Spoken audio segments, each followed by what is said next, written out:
Welcome to Ugadi Tamil channel. இன்னைக்கு நம்ம வீட்டில் என்ன செய்ய போறோம்னா ஆந்திரா ஸ்பெஷல் பால் சேமியா செய்ய போறோம். வாங்க எப்படி செய்யலாம் பார்க்கலாம்.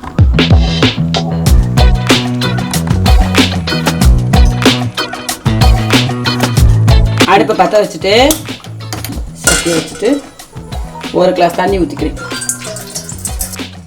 வெந்நீர் சூடாகும். தண்ணி சூடாகிடுச்சு.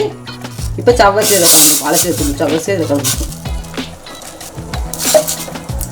சவ்வரிசி வெந்துட்டு இருக்கட்டும். நம்ம இப்போ பால் சேமியாவை நுணுக்கி வச்சுக்குவோம். இப்போ நம்ம பால் சேமியாவை பொடிசா நுணுக்கி வச்சுக்குவோம்.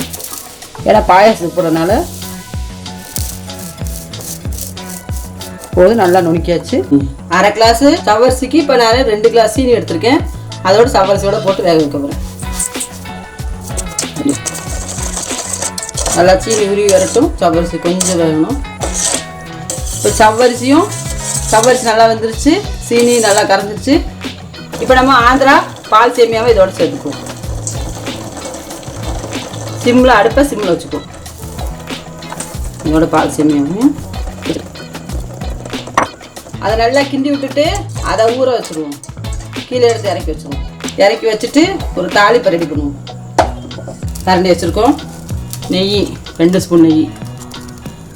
ஃபஸ்ட்டு ஏலக்காய் போட்டுக்கிறோம். ஏலக்காய் பொடிட்டு அடுப்பை சிம்மில் வச்சு இதோட உள்ள திராட்சை நாள் போட்டுட்டு அடுப்பை அமர்த்திடுவோம். அடுப்பை அமர்த்திட்டு இதை இறக்கி வச்சுட்டு நம்ம ஏற்கனவே பால் சேமியா ஊற வச்சுருந்தோம்ல சீனி பாவோட இப்போ அது கூட பாலை சேர்த்துக்கும். 1 லிட்டர் பாலை காய்ச்சி வெதுன்னு ஆற வச்சுருக்கேன். அதை இதோட சேர்த்துக்கிட்டேன். இப்போ நல்லா கலக்கணும். அதோட தாளிப்பையும் சேர்த்துக்கும். நல்லா கிண்டி விட்டுட்டு அது கூட பாதாம் பருப்பை நல்லா பொடிசா நுணுக்கி வச்சு அதோட மேலே தூவி விட்டுக்கும். அவ்வளோதான், ரெடி ஆயிடுச்சு. இப்போ நம்ம பவுலில் பாயசத்தை ஊற்றி வச்சுக்கணும். ஊற்றி வச்சுட்டு தேவைப்படும். சூப்பராக இருக்கு.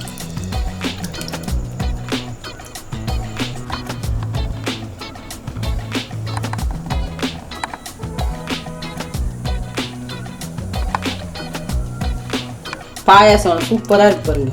ஜம்மு நல்லா இருக்கு. இப்போ நம்ம இதை ஒரு பவுலில் ஊற்றி குடிச்சு பார்ப்போம். இப்போ நம்ம செஞ்ச ஆந்திரா பால் சேமியா பாயாசம். வாங்க சாப்பிடலாம். சூப்பராக இருக்கு. உங்கள் வீட்டில் நீங்கள் செஞ்சு பாருங்க. செஞ்சு பார்த்துட்டு எப்படி இருக்குன்னு கமெண்ட்டில் சொல்லுங்கள். இந்த பால் சேமியா உங்களுக்கு பிடிச்சிருந்தா யுகாதி தமிழ் சேனலுக்கு லைக் பண்ணுங்கள், ஷேர் பண்ணுங்கள், கமெண்ட் பண்ணுங்கள். மறக்காமல் சப்ஸ்கிரைப் பண்ணிடுங்க. ஆல் என்ற பட்டனை அமைக்கிடுங்க.